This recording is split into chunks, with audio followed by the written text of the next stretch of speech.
Hello student, आज की class में आप सभी का स्वागत है। आज हम क्लास 11th का चैप्टर 1 पढ़ेंगे, जिसका नाम रसायन की मूलभूत अवधारणाएं हैं। उसमें एक टॉपिक है पदार्थ की अवस्था, है ना, या प्रकृति। द्रव्य या पदार्थ की प्रकृति के बारे में पढ़ेंगे हम आज। तो देख लेते हैं बच्चों, द्रव्य या पदार्थ की प्रकृति को हम इंग्लिश में नेचर ऑफ मैटर कहते हैं। सबसे पहले हम इसकी परिभाषा देखेंगे, द्रव्य की परिभाषा, है ना। द्रव्य या पदार्थ क्या होते हैं? ऐसी कोई भी वस्तु जो स्थान घेरती है तथा जिसमें भार या द्रव्यमान होता है, मैटर या द्रव्य कहलाता है। तो देख लेते हैं इसका उदाहरण है ऐसी कोई भी वस्तु, हमारे आसपास में पाए जाने वाली वस्तु, जैसे कि है कुर्सी है, टेबल है, पेन, हवा, पानी, पत्थर, वृक्ष, है ना, आदि।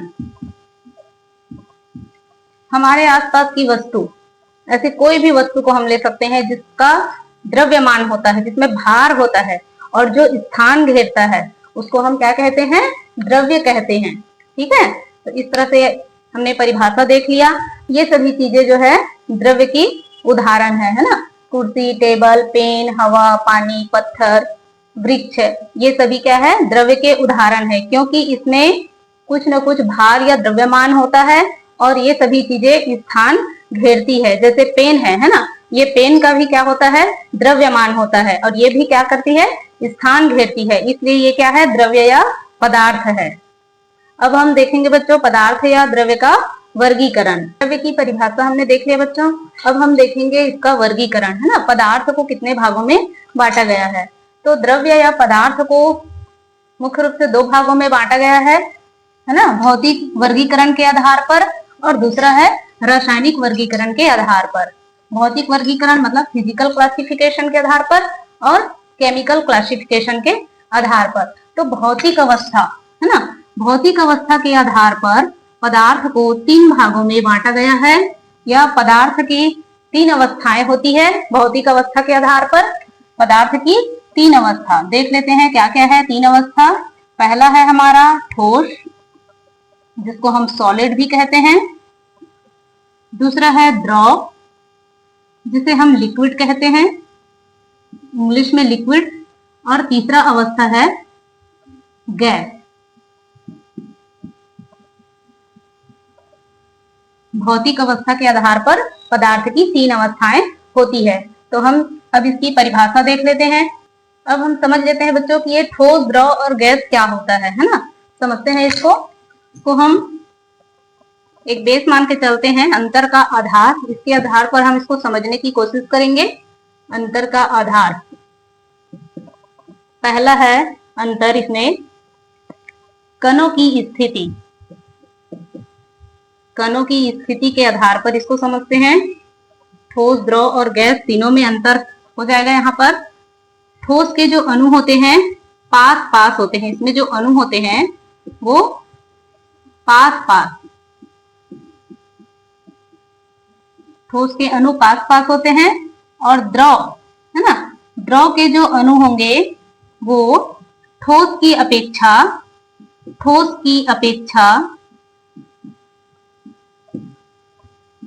दूर दूर होंगे, ठोस की अपेक्षा दूर।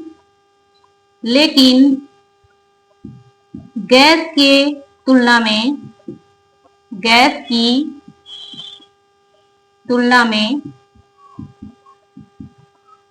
नजदीक होंगे।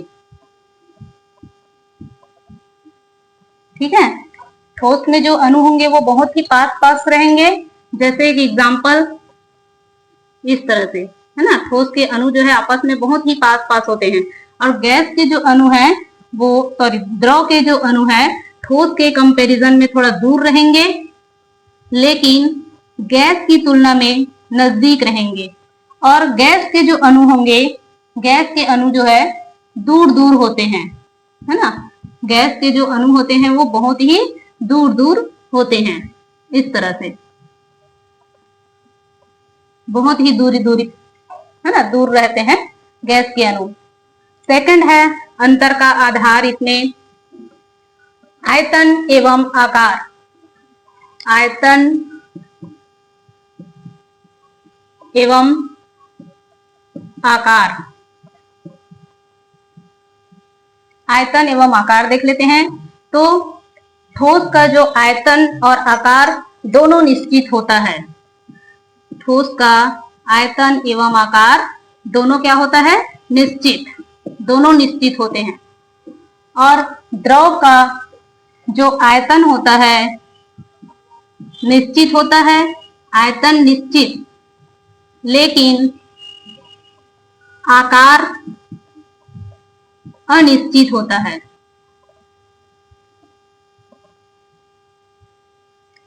वो देखते हैं कैसे होता है। आयतन इसका निश्चित, द्रव का जो आयतन होता है वो निश्चित होता है, क्योंकि द्रव को, जैसे 1 लीटर पानी है ना, 1 लीटर पानी है, उसको हम चाहे गिलास में डालें, चाहे उसी 1 लीटर पानी को हम बाल्टी में डालें, चाहे उसी 1 लीटर पानी को हम थाली में डालें, वो उसकी मात्रा 1 लीटर ही बताएगी, है ना, वो कम ज्यादा नहीं हो सकता। इसलिए जो है द्रव का जो आयतन है वो निश्चित होता है, लेकिन उनका जो आकार अनिश्चित। अब आकार कैसे अनिश्चित देखते हैं कि जैसे पानी को, है ना, पानी को हम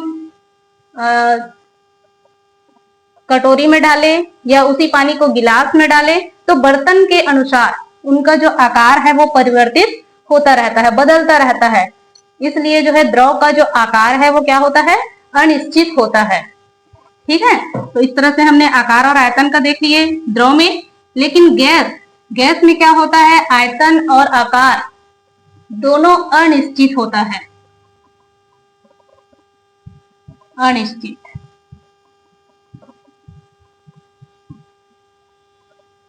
दोनों, है ना,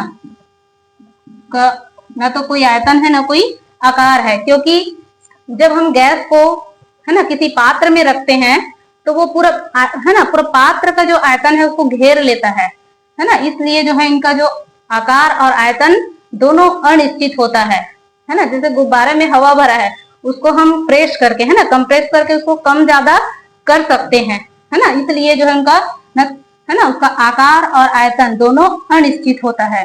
तीसरा हम देखते हैं इसमें आकर्षण बल के आधार पर। आकर्षण बल, तो ठोस के अणुओं के बीच जो है प्रबल आकर्षण बल होता है।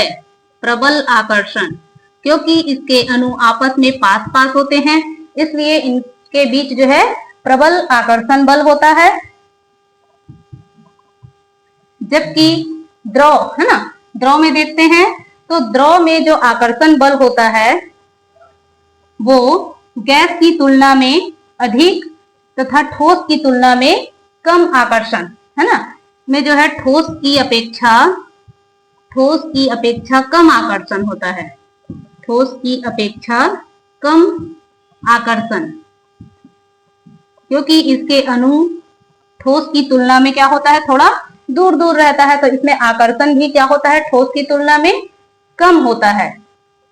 लेकिन गैस की तुलना में जो इसमें, है ना, आकर्षण होगा द्रव में वो अधिक रहेगा। और गैस में, है ना, गैस के जो अणुओं में जो आकर्षण होता है वो दुर्बल होता है, क्योंकि गैस के अणु काफी दूर दूर रहते हैं, है ना। इसलिए गैस में जो आकर्षण बल होगा वो बहुत ही दुर्बल होगा। चौथा हम देखते हैं इसका उदाहरण। अंतर का आधार है उदाहरण, है ना। इस तरह हम ठोस, द्रव और गैस में अंतर भी कर लिए, है ना। तो यहाँ पर है ठोस का उदाहरण हो जाएगा हमारा पत्थर है, लोहा है, तांबा है, जितने भी ठोस वस्तुएं हैं, है ना, लकड़ी है, ये सब हमारे क्या है? ठोस के उदाहरण हैं आदि। द्रव का उदाहरण हम देख लेते हैं। पानी, पेट्रोल, डीजल, है ना, ये सारे जो है द्रव के उदाहरण है। तेल, ये सब जो है हमारे द्रव के उदाहरण हैं। गैस का उदाहरण देख लेते हैं हम। हवा है, हाइड्रोजन गैस है, हाइड्रोजन है, नाइट्रोजन है, ऑक्सीजन है, एलपीजी, ये सारी क्या है, गैसें हैं। ये गैस के उदाहरण है। तो इस तरह हम जो है ठोस, द्रव और गैस में अंतर भी देख लिया और समझ भी लिया कि ठोस, द्रव और गैस क्या होता है। अब हम देखेंगे बच्चों रासायनिक वर्गीकरण, है ना। भौतिक वर्गीकरण हमने समझ लिया, अब हम रासायनिक वर्गीकरण पढ़ेंगे। तो रासायनिक आधार पर पदार्थ की, है ना, पदार्थ को दो भागों में बांटते हैं। पहला है हमारा शुद्ध पदार्थ,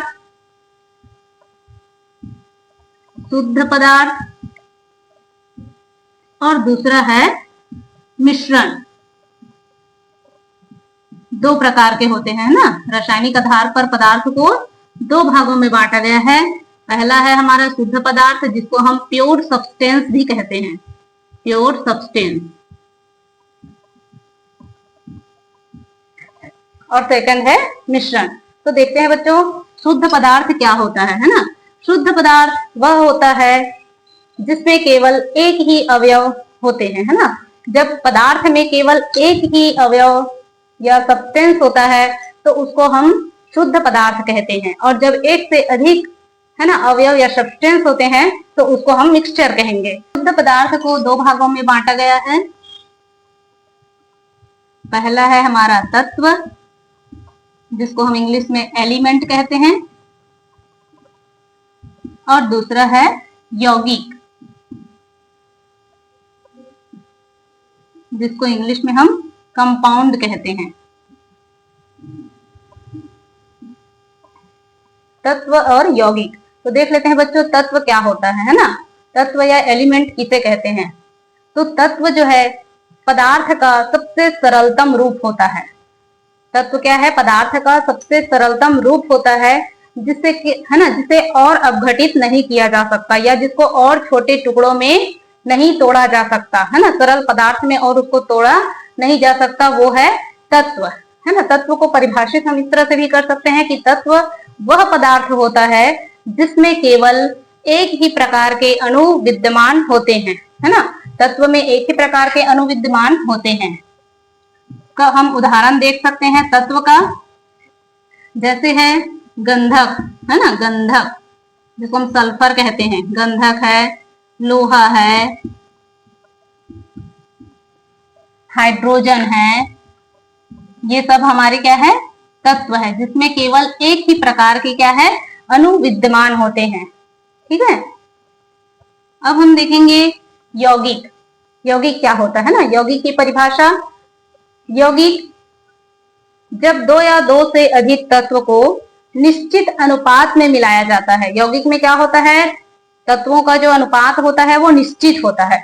ठीक है। दो या दो से अधिक तत्व, है ना, पदार्थ या तत्व का जो अनुपात होता है वो निश्चित अनुपात रहता है। निश्चित अनुपात में, है ना, रासायनिक संयोग कराते हैं तब वहां पर यौगिक का निर्माण होता है। यौगिक का उदाहरण हम लोग देख सकते हैं, जैसे है आपका पानी, है ना, पानी हो गया, मीथेन हो गया, कार्बन डाइऑक्साइड हो गया, इसको हम CO2 लिख सकते हैं, है ना। ये सब जो है हमारा क्या है, यौगिक है। क्योंकि पानी, है ना, H2O का जो निर्माण होता है वो भी निश्चित अनुपात में, है ना। दो पदार्थ को या दो तत्व जो है निश्चित अनुपात में क्रिया करने से पानी का निर्माण हुआ है, जिसमें हाइड्रोजन और ऑक्सीजन दो ऐसे तत्व है जो निश्चित अनुपात में क्रिया करके या संयोग करके क्या बनाते हैं, पानी का निर्माण करते हैं। तो इसलिए पानी क्या है, यौगिक है, क्योंकि यौगिक में निश्चित अनुपात होता है। दो तत्वों का, दो या दो से अधिक तत्वों का अनुपात निश्चित रहता है इसमें। ठीक है, उसे हम यौगिक कहते हैं। अब हम देखेंगे मिश्रण, है ना। मिश्रण की परिभाषा, मिश्रण क्या होता है। मिश्रण में दो या दो से अधिक पदार्थ जब अनिश्चित अनुपात में क्रिया करते हैं तब मिश्रण का निर्माण होता है। ठीक है। दो या दो से अधिक पदार्थ है, इसमें अनुपात क्या रहता है, अनिश्चित अनुपात रहता है पदार्थों का। दो या दो से अधिक तत्वों या यौगिक अनिश्चित अनुपात में जब क्रिया करते हैं तब उसको हम कहते हैं मिश्रण।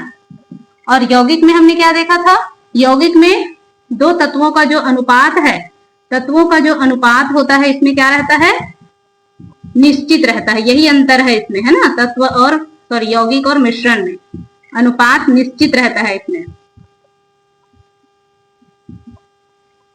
मिश्रण में अनिश्चित अनुपात, 2 या 2 से अधिक तत्व या यौगिक जब अनिश्चित अनुपात में क्रिया करते हैं तो उसको मिश्रण कहते हैं। मिश्रण को भी हम 2 भागों में बांट सकते हैं।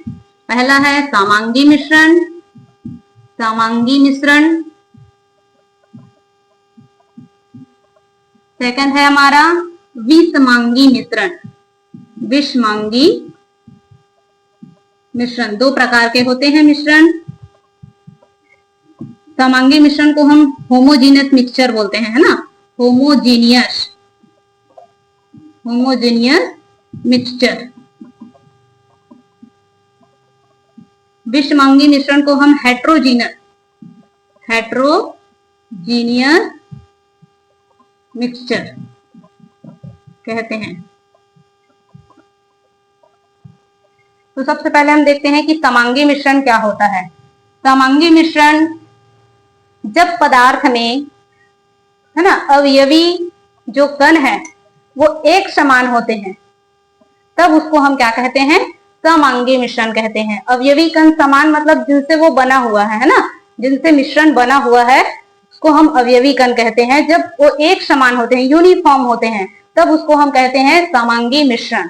अर्थात समांगी मिश्रण में जो है, जो कण है ना, इस तरह से मिक्स रहते हैं कि उसको हम सूक्ष्मदर्शी से भी नहीं देख सकते हैं। इतने, है ना, इस तरह से मिक्स हो जाते हैं कि हम उसको सूक्ष्मदर्शी से भी नहीं देख सकते, तब उसको हम कह रहे हैं समांगी मिश्रण, है ना। समांगी मिश्रण को विलयन भी कहते हैं। समांगी मिश्रण का उदाहरण हम लोग देख लेते हैं। नमक एवं जल का मिश्रण, नमक और जल का मिश्रण समांगी मिश्रण है, क्योंकि नमक जो है पानी में इस तरह से घुला होता है कि इनके, है ना, कणों को हम सूक्ष्मदर्शी से भी नहीं देख सकते हैं। और इसमें जो है अलग से जो है परत भी नहीं बनता है ना, उनका जो परत है उसको हम देख नहीं सकते हैं, परत का निर्माण इसमें नहीं होता है, इसलिए ये क्या है, समांगी मिश्रण कहलाएगा। और है हवा, हवा भी क्या है, एक समांगी मिश्रण है। समुद्र का पानी, है ना, समुद्री जल, समुद्री जल भी क्या है, एक समांगी मिश्रण है। तो ये था समांगी मिश्रण। अब हम देखेंगे विषमांगी मिश्रण क्या होता है, जिसको हम होमोजीनियस मिक्सचर कहते हैं। ठीक है, जब मिश्रण में अवयवी कण असमान होते हैं, में क्या था, समांगी मिश्रण में समान होते हैं। ठीक है, अवयवी कण समान रहते हैं, एक समान रहते हैं, तब हम उसको बोलते हैं समांगी मिश्रण। और जब मिश्रण में अवयवी कण अलग अलग होते हैं या फिर विसमान होते हैं, असमान होते हैं, तब उसको हम बोलते हैं विषमांगी मिश्रण। और इससे साधारण आंखों से भी हम उसको देख सकते हैं। तो वो होगा हमारा विषमांगी मिश्रण। विषमांगी मिश्रण का उदाहरण है जैसे रेत और पानी का मिश्रण, है ना, रेत तथा जल का मिश्रण, ये है हमारा विषमांगी मिश्रण। रेत एवं लोहा का मिश्रण, लोहा का मिश्रण, ये भी हमारा क्या है, विषमांगी मिश्रण है। 2 उदाहरण है इसके। पहला है आपका रेत, है ना, रेत तथा जल का मिश्रण। जब हम लोग रेत और जल का मिश्रण करते हैं तो उसका अलग अलग लेयर बनता है, जिसको हम साधारण आंखों से भी देख सकते हैं, है ना। तो इस तरह से ये हो गए हमारे विषमांगी मिश्रण। तो इस तरह से है बच्चों आज की क्लास, जिसमें हमने पदार्थ की, है ना, अवस्था, उसके वर्गीकरण के बारे में देखा। तो इस तरह से बच्चों हमने द्रव्य का या पदार्थ का वर्गीकरण देख लिया, है ना। द्रव्य जो है 2 भागों में उसको वर्गीकृत किया गया है, भौतिक आधार पर और रासायनिक आधार पर वर्गीकरण। ठीक है, भौतिक आधार पर जो है 3 भागों में बांटा गया है द्रव्य की अवस्थाओं को, ठोस, द्रव, गैस के बारे में हमने देखा। रासायनिक आधार पर उसको 2 भाग में बांटा गया है, शुद्ध पदार्थ और मिश्रण, है ना। शुद्ध पदार्थ भी जो है 2 प्रकार के होते हैं, तत्व और यौगिक। और मिश्रण 2 प्रकार के होते हैं, समांगी मिश्रण और विषमांगी मिश्रण। तो इस तरह से हमने देख लिया इनकी परिभाषा और उदाहरण। ठीक है, तो आप अपनी कॉपी में नोट कर सकते हैं बच्चों। तो आज का क्लास कैसे लगा कमेंट करके बताइएगा। आगे की क्लास नेक्स्ट वीडियो में देखेंगे बच्चों। Thank you.